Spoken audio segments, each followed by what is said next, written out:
It's Tuesday, October 22nd, 2013, and you're listening to SYN Boldly, the podcast, the Sign Your Name Project. I'm your host, Trey Comstock. With me this week, as ever, is Kathleen Royston. Hello. And Stephen Doss. Hi. This week, we'll be talking about why no one wants to go to church anymore, the failure of anti-bullying, and the struggle of being an advocate when not actually coming from the margins. But we start tonight with that age-old question of why no one wants to go to church anymore in the news.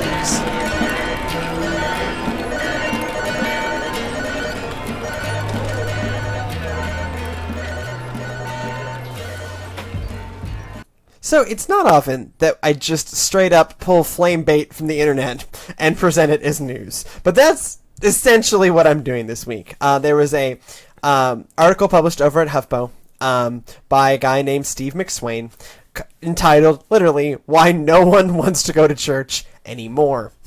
And basically he makes a thesis that while many Protestant churches may say they're going through a period of transition, in fact they are dying, and there are some things that they are doing that are leading deliberately to their death. And this is, something we have talked about before and talk a lot about in terms of representing a mainline Protestant denomination, that yes, modern Protestant mainline denominations are struggling numbers-wise. But Steve McSwain points out 7 specific things that are happening leading to this or driving this decline. The first thing is the demographic remapping of America. Most mainline Protestants are white. America is rapidly becoming a not majority white country, and so if you're not reaching out to Hispanics, you're kind of doomed. The next step is technology. And he's not actually just talking about using projection. He's talking about the lack of integration with social media and modern technology and modern communication methods are driving millennials away. He suggests that we start inviting comments during the sermon via social media and reading those comments live during the sermon. And he, I'll quote, because you're giving the look that he talks about exactly. And before dismissing the answer, where is this? They, for example, write smack in the middle of a sermon, asking anyone else to text the sermon topic, and they're sharing on their smartphone. When I suggest to pastors and priests, as I frequently do, that they use social media, even worship, where is it? Dang it. Basically, they say, we're going to react just like that, and we probably shouldn't. The other one is a crisis of leadership, that there's just, between clergy abuse and the cover-ups and all that, that's been an issue. The issue of competition, that they're not actually suffering from competition. We're seem to be driving people out rather than having to suffer from competition. We live in a increasingly religious pluralist society. Contemporary worship has failed as a concept, which I know Kathleen agrees with. And then we have false advertising, that we say open hearts, open minds, open doors, but we are in fact not all that open to people that don't look like straight middle-class white people. So obviously some of these hit home. Some of these I think he's being deliberately provocative. And some of these I actually think he's just dead wrong. But what are y'all's thoughts on this? I would have to, I feel the same way. There are certain parts there's certain things that he bring up, like mainline Protestantism does not appeal to people who aren't, that's white middle class. It's just not going to, because it's so geared towards the majority at the time when it came into being, and it hasn't changed. And you can see that in the contemporary worship. Sure. There's only so many times one can hear "Shine, Jesus, shine." Shine, Jesus, shine. Before they say, wait a tick, this isn't contemporary, this is 1984. And I think that's the problem is... I'm good. I think a lot of times... That is the most I ever want to hear that song ever again. I think a lot of times... We're a little punchy here at SYN Boldly. Please continue, Stephen. I'm being a jerk. As a millennial who is not going to be clergy, not going to be a pastor, I can tell you, certain aspects of church that are geared towards me do not appeal to me at all, because they didn't ask my opinion. Sure. They said this is what will get young people in because we have a study written by 60-year-old white men who asked 65-year-old people. I think. Sorry, I interrupted you. You're used to it, though. Go on. What else do you have to say about No, Jesus? no. I'm done. Stephen should be silent in church. It says that in the Bible, right? No, Stephen got silenced in church. By me and my loud lady self, which is exactly what the Apostle Paul was talking about. I think what's really frustrating about this kind of article, there's like 9 things, and by 9 I mean however many I can think of. One is the consumerism that is underlying a lot of these, like, ooh, there's competition, and, we're not giving people what they want. Social media and all of that stuff. And I have a real issue with that, because I think what millennials, if you can say what millennials want about an entire generation, but there's also a huge push for authenticity. Yes. And I think that contemporary worship, people can smell that kind of BS, a mile away, or as far out as they can hear "Shine, Jesus, Shine," which is always so much further away from the source of it than you think it should be. So I think that's kind of what's missing here. And quite frankly, I think the corrective to a lot of it is really good worship. And I don't mean shiny worship. I mean like good Eucharistic, old-fashioned, word and table, authentic worship. What I want to push back is contemporary worship can be that too. It can. Like you look It's at it. not, You but look it at hasn't been. It. And I don't. In generally speaking, it hasn't been, but I've been plenty of places where it has. You go to a place like Eastside Church here in Atlanta, which does Eucharist every Sunday and has a praise band and uses the projector and is doing contemporary worship in a way that is hugely authentic. But they do word and table. Yes, they do. I mean, that's my point. That's what I mean. What I mean when I say shiny contemporary worship, I mean the model of like hunk of praise songs and the way that that's done, where sacraments are not a part of it. Sure. Not worship style, because I agree. I think that there are ways that it can be done that isn't like, oh my goodness, we are singing, leaning on the everlasting arms for the 97th time this year. So I think that there's certainly ways to do it, but reclaiming some of those ancient patterns, and doing communion more, I think, is really key. And I do have some serious issues with this idea of technology in the service, like texting the pastor about the sermon, or tweeting about it. And I understand that's where we are in some ways, but I think that level of technology has led to a lot of anxiety in our lives, that if we're not sharing what we're doing with the entire world, that we're somehow missing out. And I think that there's something really powerful about taking an hour a week and actually being unplugged. And that's a spiritual practice. Yeah, I agree to an extent. But I think that's one of the pieces where I see what he's getting at. That we have a worship service that is constructed in a way that it meets the societal norms of 60 years ago, generally speaking. Okay? And we're not getting into the societal norms of today. And what we're doing is instead we're privileging the societal norms of 60 years ago. It's like the fundamentalists who dress like it's 1890 and think that's the most modest way to dress. Yeah, that's where I came from. I'm not even sure it's about social norms. I think it's about the church being a place that is also profoundly countercultural.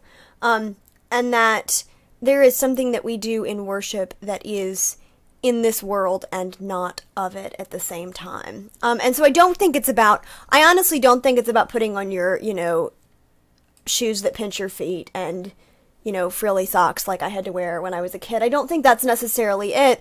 I think it's about what does it mean to actually set time aside for worship. Sure, but why can't that be interactive? Because I think what's being proposed here is not that they tweet out, oh, OMG, I'm at worship, but hey, I'm we have a chat room for this show. Yeah. Where we're inviting folks and more folks to participate in. We're inviting folks to participate in the process of making this show. And I think the way you can integrate, and I've been thinking about this, not for my own current context. I think there's a big difference between a chat room for the show where we want people to interact because it's the discussion than a chat room or sending your comments to the pastor when you're listening for the Holy Spirit to come into your life, however that happens at that instance, because you then become distracted. It's like, I don't like what he said. Lol at Pastor Trey, you are huge, stupid butt. Sure, I mean, yeah, this could lead to the very interesting concept of trolling during worship. Yeah, and not being fully present. Yeah, you're not fully present when you're contemplating. He said something that offended me. I want to let him know. Whip out the smartphone. You've missed the part that you really needed to hear that day. But I can make. I think I can make that same. I think I could turn that argument on its head and say the same thing. That by offering that opportunity for interacting, they might become more involved in understanding, and that the Holy Spirit can come in as part of a collective process. I think there's a couple of things that I would really challenge with that. One is the idea that we can multitask, because as humans we can't do that very well. And so if you're futzing around on your smartphone, you're really not truly present. I mean, we see this in our classes all the time, right? Like, yeah, people can't go. But the pastor isn't inviting in general, the teacher isn't inviting us to participate in class using our smartphone. And that's one of the things that's being tried in education is using the tools that are there. Right? That we somehow think that the tools can't change. I think I'm still really squeamish about that. Because that's not the work of the people. Like, worship is embodied, right? And so good liturgy, work of the people involves everyone. But there's something different about embodied worship and putting it out on the internet. There's a difference. And I think another big thing is it gets into that authentic state of worship that we want. When you're making comments towards the pastor during the sermon, you're guiding the sermon towards what you want, not what everyone around you needs. It's what you want. But the pastor can choose to address particular comments or not. But will the pastor, if he's like, if I don't, I know that handle, or I know that guy, and that's the guy who writes the check, I'm going to gear it towards him immediately instead of sitting him down, having a conversation.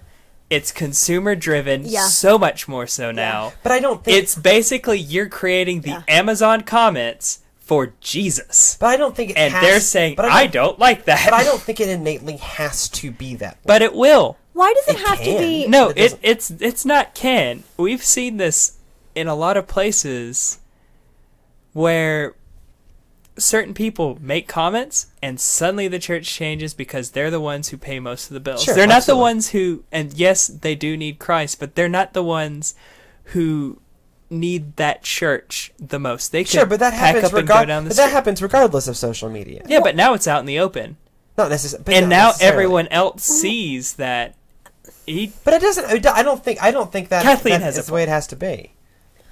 Why does this have to happen within the worship service?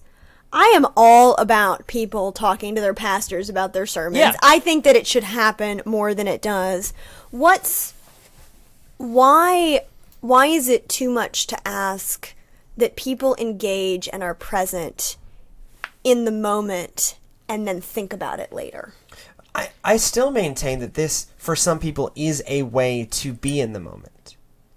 That interacting is a way to be in the moment. But would it be as much interacting as reactionary? As in, something gets me and I'm like, whether it's good or bad, and it's like, I need to comment on this now, takes me out of the moment because I'm reacting to something. Right, because that good happened. Preaching builds on it. Right, like, so good preaching is not a typewriter. It's not like da-da-da-da-da. Typewriter, you like how old I am? Da-da-da-da-da. Next point. Like, it builds on each other. Good preaching needs you to be present. Because another- language matters. And so if you're like futzing with your phone and trying to like figure something out, you're not listening to what's coming next. And another thing is sometimes, I know for me, I don't know if it is for most people, but for me, once I hear a sermon, I have to sit on it. I have to have it, for lack of a better word, fester in my brain noggin. And then I realize, oh, I get it now. That's what that meant for me at the time. And when you say you get that reactionary again, it's boop, and Kathleen has a point. It's like the 24-hour news cycle. Like having a smartphone in church is like the 24-hour news cycle.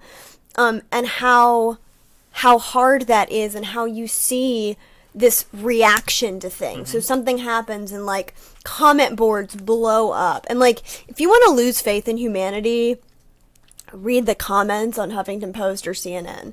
And so I think that there is something interesting that can happen in the church, which is we give people time to sit with things. That's a lot of what we do. And I think that that's a really important thing, because we're not necessarily created to be this kind of reactionary. That there is something really powerful about what does it mean to be thoughtful about things that have been said or have happened in worship. What does it mean to be thoughtful in our interactions with other people and not reactionary? But I think to a certain extent, the point is there is a tool. The tool can be used badly. Mm-hmm. But that doesn't mean the tool can't be used well. Right. That if we're talking about millennials and we're talking about trying to meet people where they are, how they feel comfortable is an environment where they can react and their reaction can be honored, there's something to be said for meeting them where they are and finding a way to have this tool work for us. But then we're meeting them where they are and saying, hey, you're good there. Just stick around. I'm not necessarily saying we're good. You're good there, but you're not giving people who might be that squirrely, who need to react to every little thing, who are the ones who are like, gotta react to this now, gotta react to this now. You're giving them a chance to say, hey, here's a place where you can cool off for a minute. Okay. Yes, ideally, but. Yeah, and ideally, they wouldn't say, lol, you suck at life, Pastor Trey. But I challenge you... Go back to evil land. I challenge you to sit on Facebook during worship in Cannon Chapel at Candler School of Theology and watch the comments roll in about worship. On the days I don't go to worship, if I want to find out what happened, I go to Facebook. I don't think we should encourage that kind of... No, I mean, I think that's the other thing. That. I think that...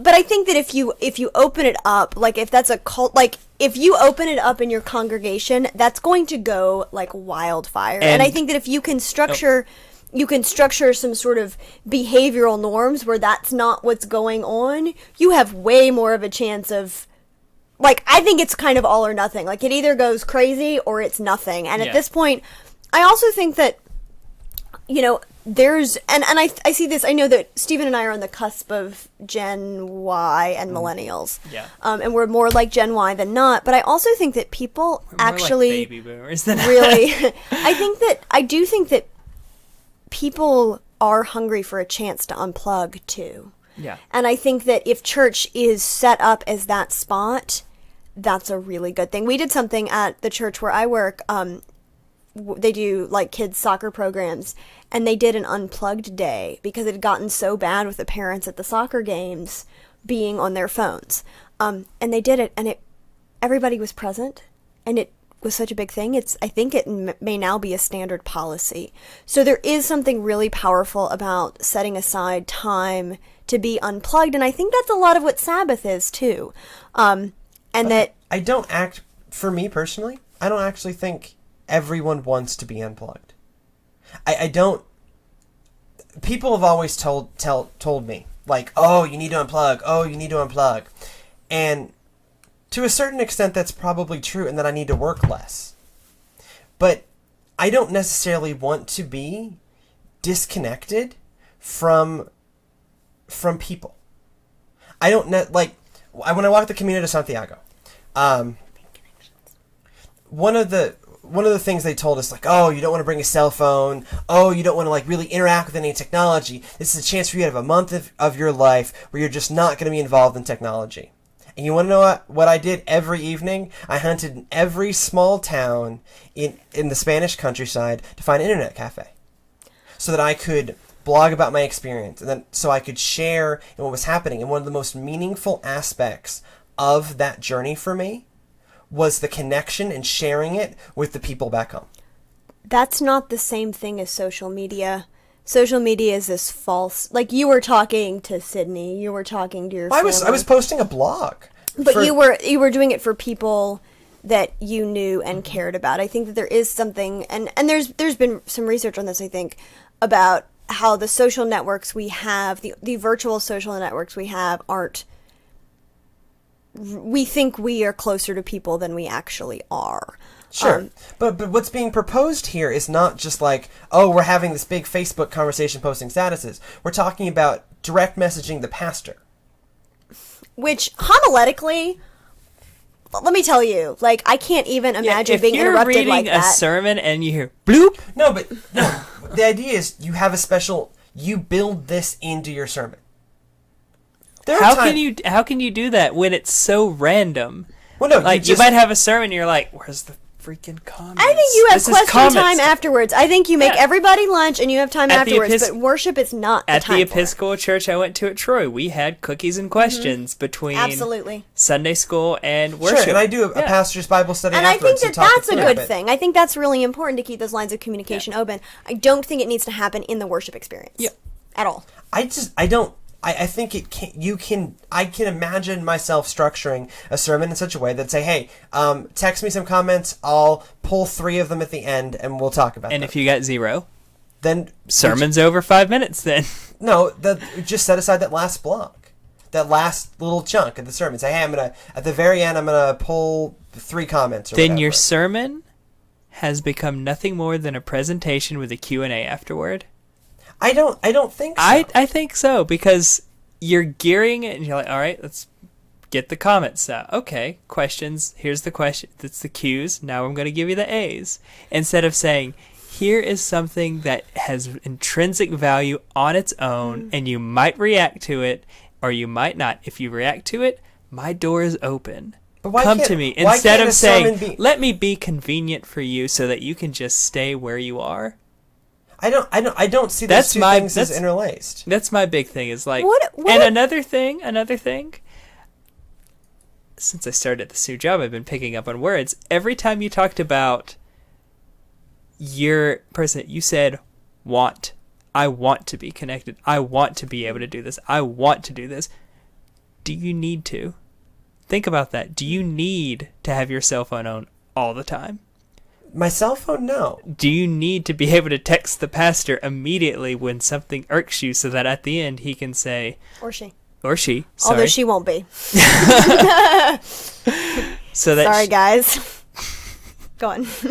So that you can have that 5-10 minutes at the end of your sermon to say, oh, good, here's the I'm going to use the 3 good comments because my bishop's here and I want them to see that. How much of that becomes self-serving? There's so many questions that are dangerous. That's all I'm saying. And the idea that a sermon is a good to be consumed, I think, is with a customer satisfaction survey at the end. I think that there's something really... But I don't think this... You guys keep linking this to consumer church. And that for y'all, that seems to be the link you're seeing, is that this is inherently because we've seen this happen before at consumer churches. Right. I don't deny that's these are the people who are the hallmarks of how this is done poorly. Mm-hmm. What I'm saying is, okay, let's take the technology. But they're also bigger, and so the churches that try to implement this, that are the mainline churches, because they are losing people, they're like, this is what they want. Let's emulate those. Let's look at our purpose-driven church book, volume 12.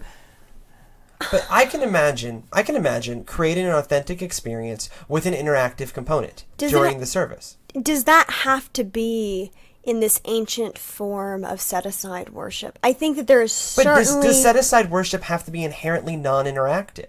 Well, I don't think good liturgy Good liturgy. Good liturgy is incredibly interactive. Yeah, So why can't good preaching be interactive? It is. Okay. It is, So but why not... can't that interaction be in a technological medium? It can. Okay, but that's my point. But no. Your point is people... It can be done. It can be done, yes. Not in the way that he's prescribing. Not in the way that says, you need to be able to comment and interact. No, I think a good way to do it is to... Hell, what we're doing right here is good preaching that's interactive. Because you can take it with you. You can wherever you need it, it's there. I don't think good interaction, and then once you hear it, you can come back and say, here's what I thought, because I had a chance to So hear your issue really is just it being in the worship space itself. And time. and time. Sure. Yeah. Yeah. Yeah, I think that's it. I am all about open, and I think there needs to be more open dialogue between parishioners and clergy. I think Yes. that spaces, that pastors who open up space for theological conversation and are like, hey, did you have any questions? I mean, that kind of relationship is important, but it does not happen when you're worshiping God. Is not during the time we We're supposed to always be worshiping God. When you set aside, Your set which we aside do, time. Right, but You worship God in everything you do, but then you... Why can't set aside time be interactive? it is good liturgical worship is interactive. You're singing, you're praying out loud, you are taking the Eucharist, which is incredibly interactive. So why can't Pick you me, have a voice pick in me, it? pick me, pick Steven, Yes, pick Steven. Steven. You're also supposed to not be interacting with each other in this very, for lack of a better word, selfish way. You're supposed to be interacting with the holy presence that is there in worship. You Sure. can't do that when you're thinking about the way the pastor said this made me confused and I want him to know about it. Aren't they thinking that anyways? Not as well, they're thinking about it maybe. They're And not- I know, no, personal experience. I've thought that I'm like, and then it goes away because I hear something else. I'm not like, right, and if you're Oh. texting about it, you're missing wait, what that did he say? moment. Mhm, I agree That's with something that. I wanted to bring up about that. Wow, we've been talking about this a lot. Yeah, this might be our show. That's something I want to talk about with Apparently we're talking in circles. with you is the fact that, oh yeah, I see on Facebook when I'm not at worship, everyone's posting. What are they missing? I have no idea. Exactly. But my point is it's happening anyways. So harness it. Well, I think all kinds of stuff in the church are happening anyways. That doesn't Shine, mean- Jesus, shine is happening anyway. That argument that it's going on anyway, like, oh, consumerism is happening in the church anyway. Maybe we might as well. And I don't, not that this is, but I'm just saying as an example, consumerism is happening in the church anyway. We should just harness it for good. Oh, we should harness strategic thinking. Which is what the consumerists are advocating. Strategic thinking. They take it too far and they take it the wrong way, but we need to think strategically about what it is to be church. I just want to freaking trim the fat, that's all. I just think there's something really profoundly countercultural and powerful about being present in the moment with your entire self and not being distracted by a flashing screen. Period. I think it's powerful. And quite frankly, I think that we spend way too much time talking about the church dying and how to attract, young members instead of saying, what are we called to do in this place, in this time? Is it to get bigger? Maybe not right now. And I think that these kind of things and saying, how can we be more relevant, is a little disturbing because I think it gets away from what is the church actually called to do? Is the church called to make members happy or get butts in pew, or is the church called to be the people of God in mission to the entire world? But I think to a certain extent in the issue of technology that's a false distinction. That technology can be used to do exactly that. That the medium isn't necessarily the issue. Now, there are good ways to do it and bad ways to do it, and perhaps instead of reading the tweets live during the show, you read them after, and you put out a podcast that responds. Well, but our podcast isn't worship. No, not this. I'm talking about a pastor. He used show for sermon. Okay. Right. Oh. Consumerism. No, I just grew up in the theater. Oh, yeah, that's right. I've spent much more time in theaters than I ever have in churches, and to me, show doesn't have a connotation of something that's non-worshipful. It's a show. Let's unpack that statement, Trey. It's how I view it. But rather than, reading whatever live, you respond to it after the fact. But I think to say that technology takes away, or the use of technology is inherently giving into consumerism, or whatever that is, I think that's troubling, because what we have a set of tools that can do amazing transformative things. Can also ruin lives, but so can a chainsaw. I don't want those in worship either, if it's any consolation. Let's talk about chainsaws in worship. Chainsaw art. But I guess my point is, don't throw the baby out with the bathwater. That technology can be used to do exactly those authentic things that we are seeking to try and do. It's how you design it. It's how you use it. It's how you try to have this be involved in having people engage authentically. For you don't necessarily see a space for that in the worship space. And I can hear that argument. But that doesn't mean that use of technology and the connectedness is inherently against authenticity and inherently about consumerism. I think also something just to be careful about is you are talented enough to implement things well. Sure. I'm not sure that most church leaders, if the fact that people are still singing "Shine, Jesus, Shine" is any indication, is that most people, I don't think there are a lot of people who could do this well. And I think the danger in talking about things like this and saying, like, this is a great idea, is somebody gets a hold of it. Next thing you know, you're singing "Shine, Jesus, Shine." But then there's a lag because you're on the internet. Right. So just something to be aware about is, like, you can implement this well. I'm not sure that's a universal kind of thing. I'm a bad example because I've been studying social media academically since 2005. Right, right. But that's what I'm saying. Example. That's what I'm saying. So I might be coming from a place of, we should not touch this with a 10-foot pole because we'll be singing "Shine, Jesus, Shine," or the equivalent, whatever the smartphone equivalent is of singing "Shine, Jesus, Shine." Live tweeting the sermon is the right, and being like, "Hey, Pastor Kathleen, why are you so terrible?" I mean, whatever it is, but I don't think that there are many people who have the gifts to implement this kind of thing well. To close this topic out on horse is dead. On the note that you bring it up, I attended a church. I'm not going to name the church because this is ridiculous. Okay, so what they had is a live tweet board behind the pastor. Oh, my Jesus. Okay. And I guess inherently that's not a terrible idea. I think it actually is. But inherently maybe not. But no one was monitoring what was coming through on the hashtag. So just whatever people tweeted with the certain hashtag instantly went up there. And so behind the pastor's head, you have things like, "This is insane. I can't believe you're saying that." And it's just like flowing out there, and someone finally realized it wasn't being filtered at all, and it was bad. So it can be done terribly, and it is an incredibly dangerous tool. My only point is, don't throw out the tool.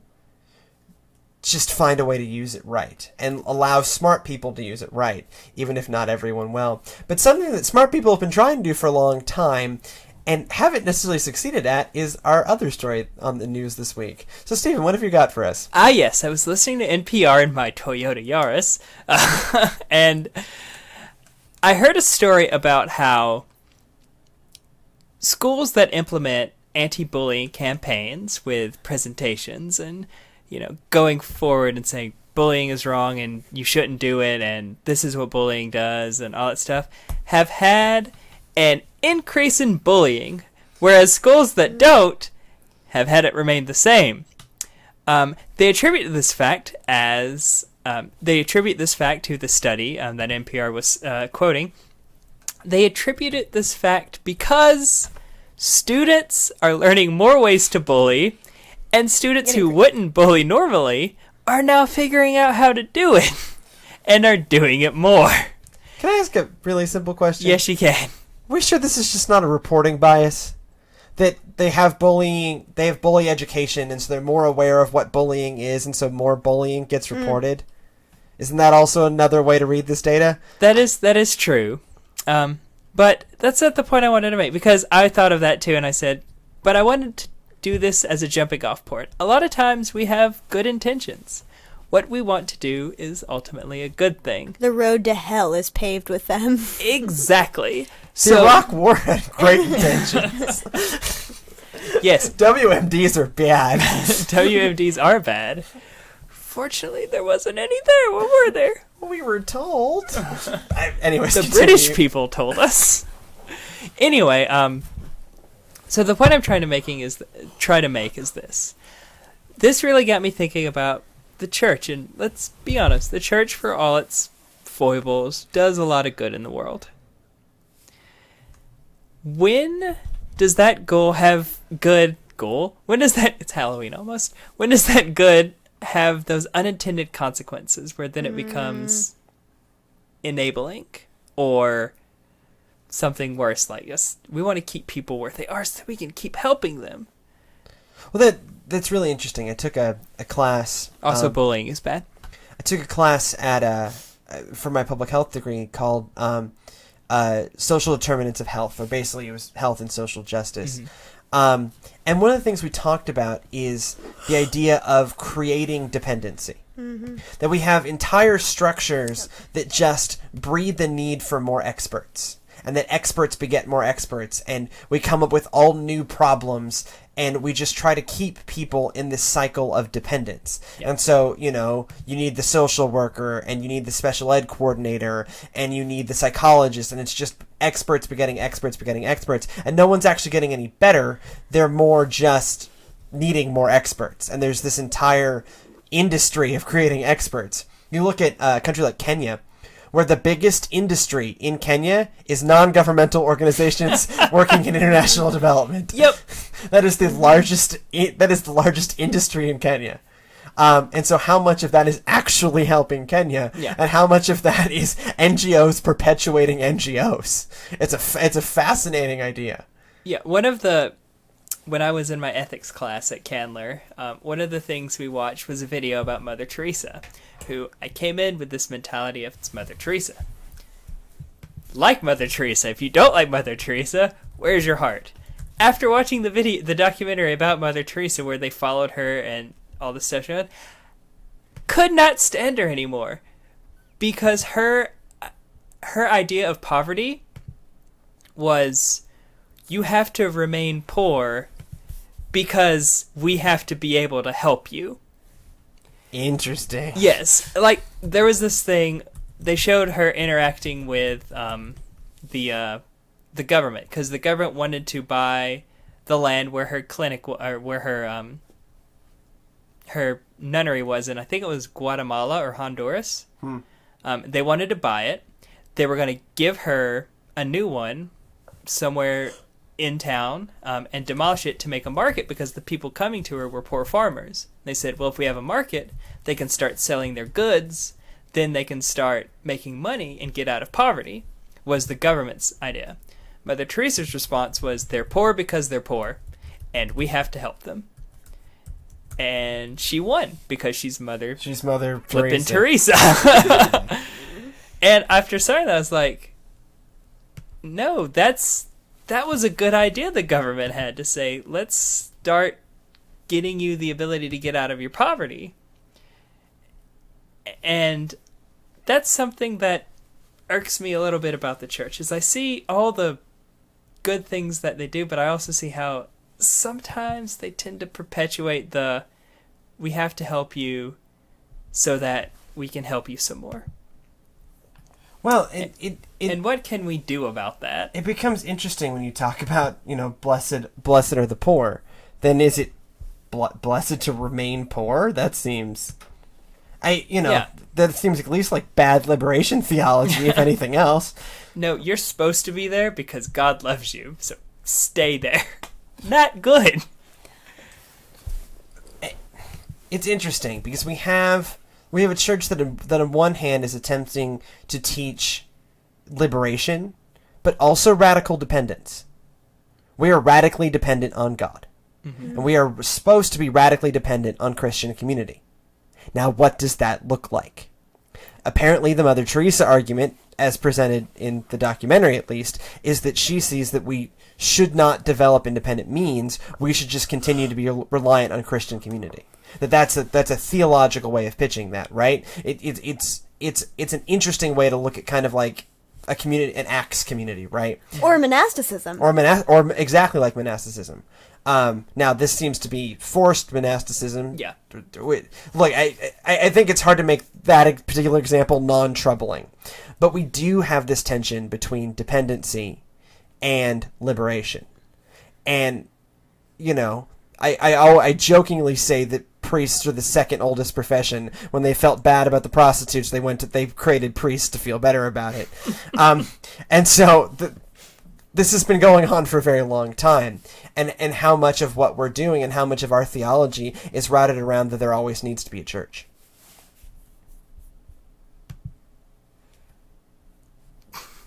You're awfully Thoughts? quiet, Kathleen. Well, I'm just, laws of, what is it, the law of unintended consequences? Sure. That there are things that we do that have another side to them.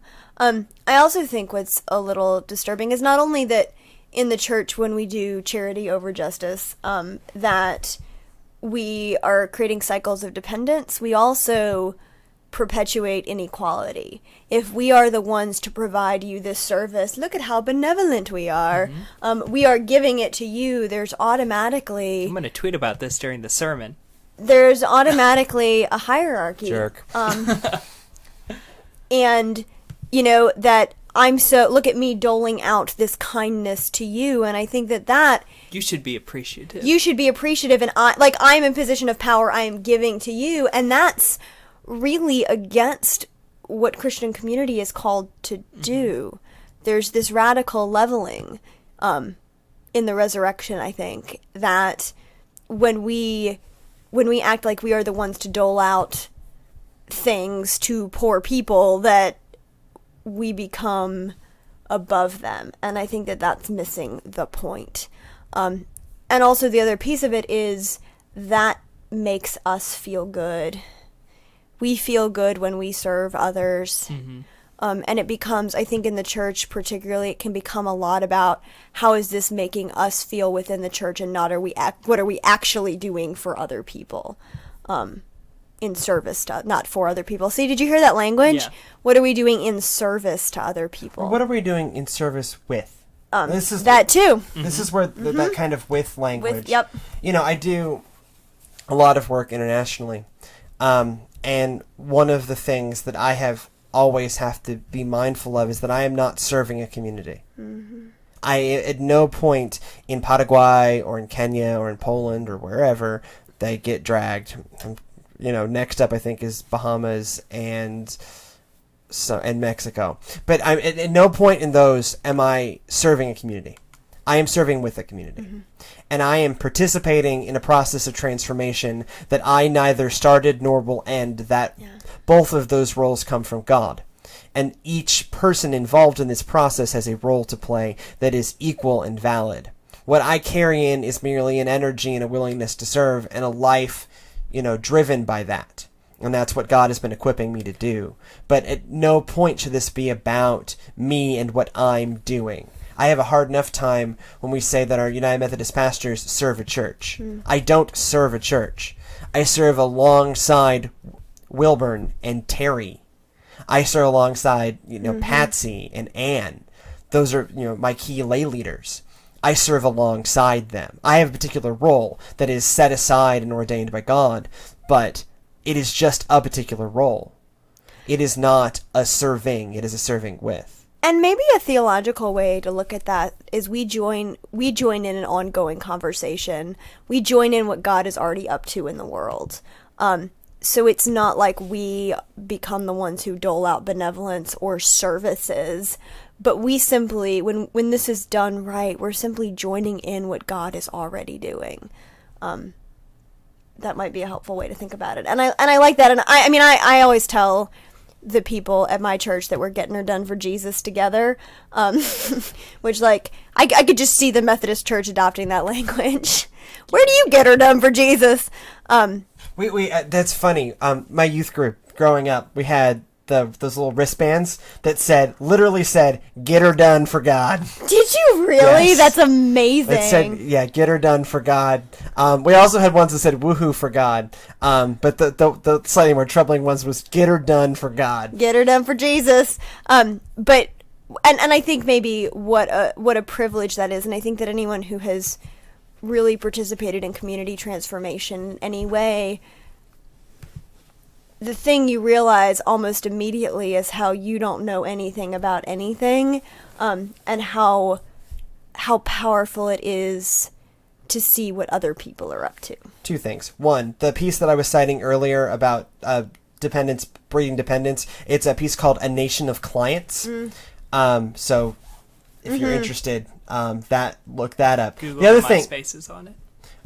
The other thing that you kind of talk about transformation, and kind of one of those key figures in transformation is a guy named Paulo Freire, who is this crazy Brazilian guy that basically tried to reorder what education and community development was like.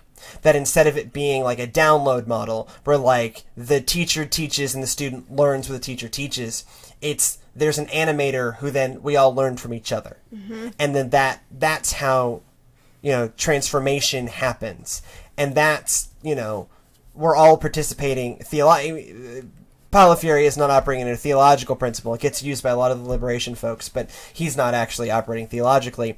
But there is a theology that, we're all equal in the sight of God, and we all have equal access to the Spirit. We all have different roles, perhaps, but pastor as animator of a community, rather than just saying, "Thus says the Lord." So, like, with my own congregation, we are talking about church growth and trying to do it in a way that makes sense for us. And so what I did is I held listening sessions. And I asked questions like, "Hey, what are your gifts? Or what are our gifts as a community? What do we want?" And then I listened and I didn't talk. And eventually some ideas came out that we're starting to try and act on. And we're going to start a contemporary service in the evening, starting in Advent, and try and, offer different avenues for people to worship God. And maybe that's something that's going to help us live more authentically in our call. But like, that wasn't my idea. It's something I connect with because I've been planning contemporary worship services since I was a kid. But like, that wasn't me. It was about kind of this idea coming from them. And that there's a lot more power and sustainability in an idea that comes from the bottom up than a "thus says the whatever." And I think that goes theologically too. I think that the question that clergy do not ask people enough is, "What do you know about God?" Yeah.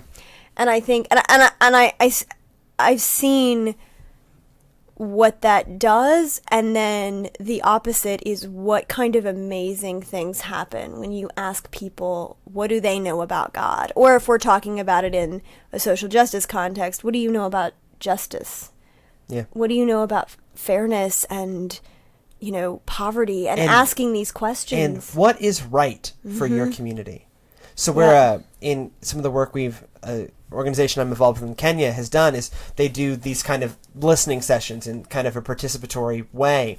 And they ran up against this thing where like the community says, hey, what we want is a hospital. And the funders went, "No, we don't do hospitals." The community went, "Are you crazy? We need a hospital." And it was this long, drawn-out negotiation, and it ended up leading the community to not trust our organization as much because we couldn't provide them a hospital, not because we didn't want to, but because our funders weren't willing to listen to this more participatory process of transformation. And it's something we've kind of strayed into with this topic is this week's discussion.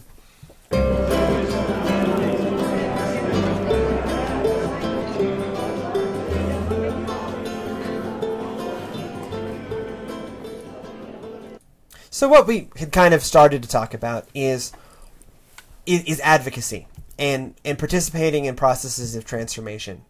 And something we wanted to talk about is this idea of what does it mean to advocate for those who are on the margins when we ourselves are not on the margins? Now there's the kind of the classic failure of this, right? 19th century missionary movement that, said, "We have come to save you." And people went, "Save us from what?" Right? Mm-hmm. And so it doesn't necessarily have to be a failure. But how do we navigate in this space? When we're saying we are here advocating for those in the margins, when I grew up in upper class Houston, like what does that look like? And, how do we maintain authenticity in what we're trying to do while recognizing that we ourselves are not the ones being marginalized? Thoughts? I guess I should go first, because everyone is pointing at me. I think it's a slippery slope. I think you can start by saying, we're going to advocate for the people on the margins. What then happens is when you start projecting your own experiences into what other people are going through, when you're saying like, "Oh, I completely understand because at one time I blah blah blah blah blah," that has nothing to do with what you're fighting for. That's a good way to get that empathy going forward, but there's nothing you can do that will ever make your situation the other situation, their situation. And I think what happens is when we try to say, "Oh no, I'm just like you. I know what you're going through." No, you don't. And that's a very, very scary thing. And another thing is, a lot of times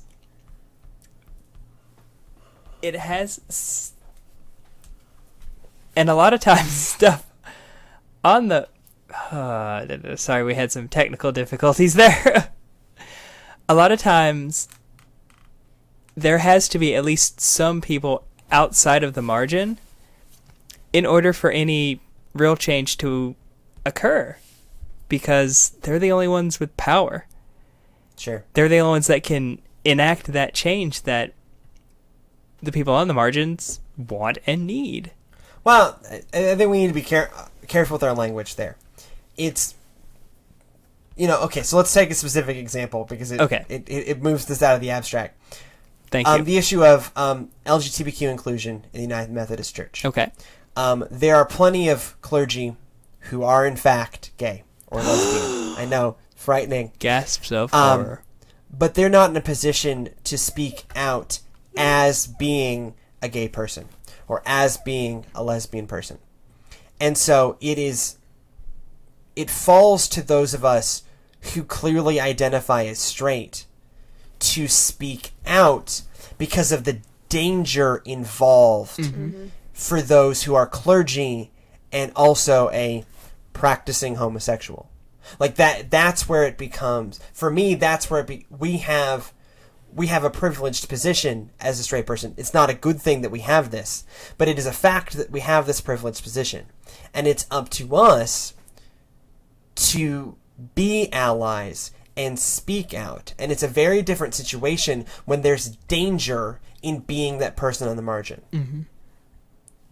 I think also a difference is, I think being good advocacy involves listening to people who are actually on the margins and not saying like, "I know what's best for you, and because I have power, I'm going to go talk about it because I know what's best." And I think that, one of the things that we've all been pretty involved in is actually talking to people who are going through this, and working alongside people who are going through this. And we have some protection to be a little bit louder about things, but what we do here, and I think what some, an organization like RMN does, is it's not just for other people.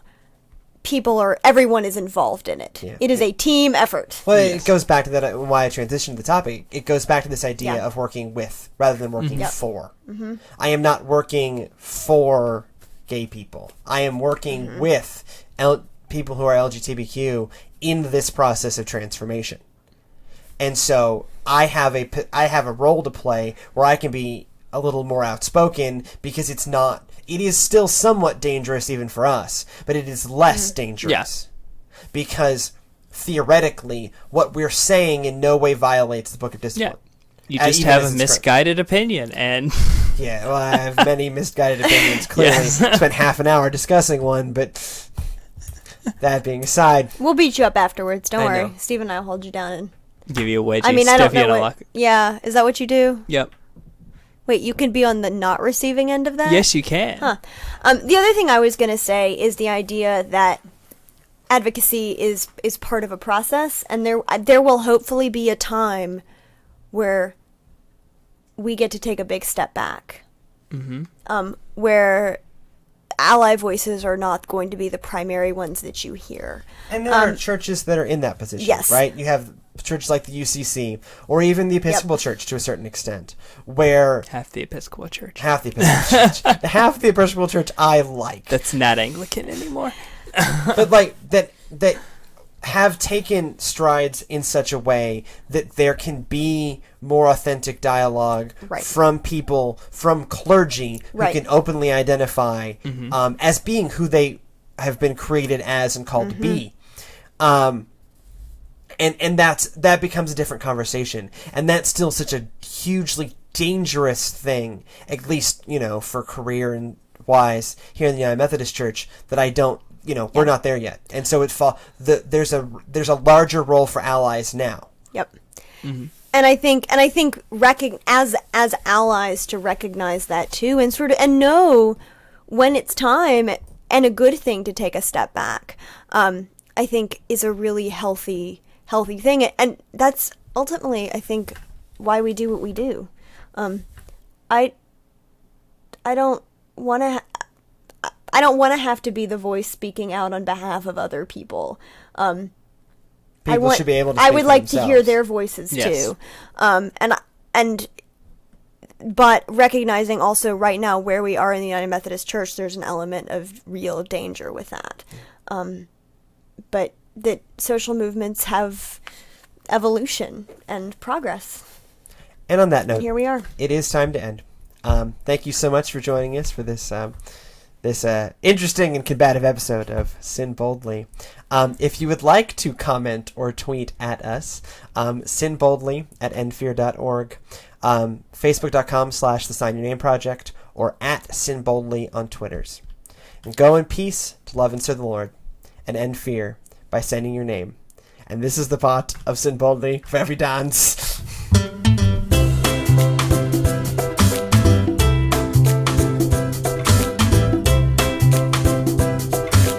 Come on, SYN Boldly cat. Dance! Dance, SYN Boldly cat.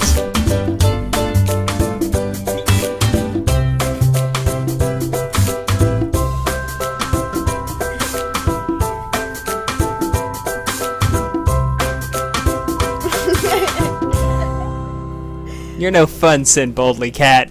Boo!